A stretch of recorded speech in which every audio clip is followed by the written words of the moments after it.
Hello everyone, welcome back to the Shy Poets channel. So, today I am with a new poetry on 2020. With an ordinary startup, it became an extraordinary stuff.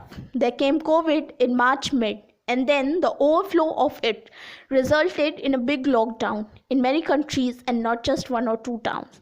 So there was condition of human ruination. But if we think by other ways, this year has not gone waste. It has returned many families to their foundation and close to nature that is one of its unique creation.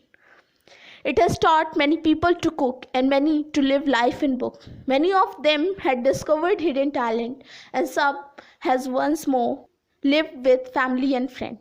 As well as many children got their parent back and many old parents got their children back. Migrators returned home, crushing every bigger storm.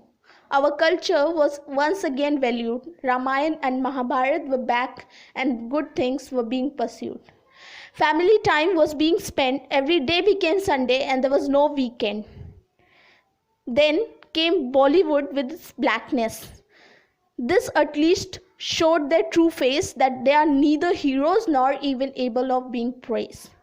Afterwards, there was Rani Lakshmi Bai being compared to a roadside star, many of whom have been ruining our culture and traditions so far.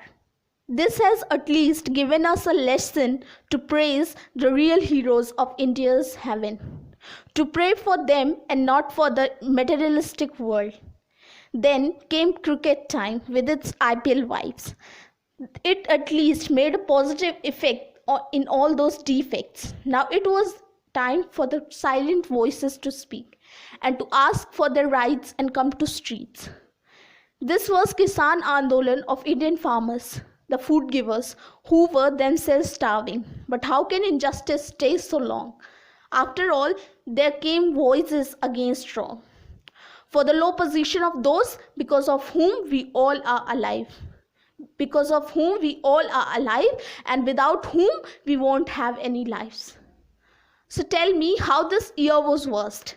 It has taught many of the things that were invisible, but they were there, and we haven't seen them because we have the we have that habit of seeing the negative effects only. We don't see the positive effects. That's why we were saying that this year was worst, but this was not that worst. So tell me how this year was worst. It was somewhat bad. I'm not saying it was great, but also wasn't worst if you see this rate. So thank you. If you like my poetry, please subscribe my channel, like and share my video, and don't forget to comment. Happy New Year, all of you.